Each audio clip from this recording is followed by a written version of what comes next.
فأتت به قومها تحمله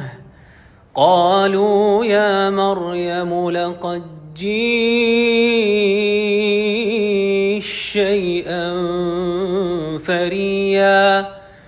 يا أخت هارون ما كان أبوك امرأ سوء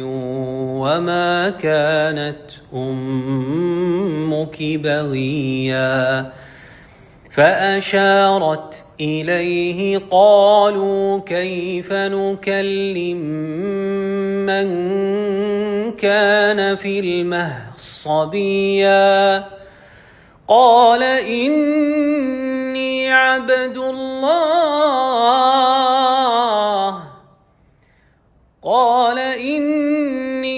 عبد الله آتاني الكتاب وجعلني نبيا وجعلني مباركا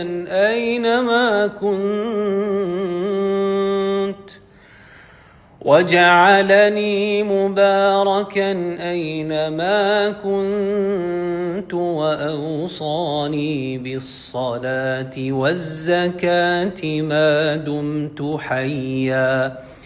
وبرا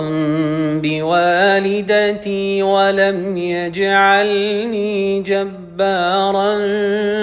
شقيا والسلام علي يوم ولدت ويوم أموت ويوم أبعث حيا.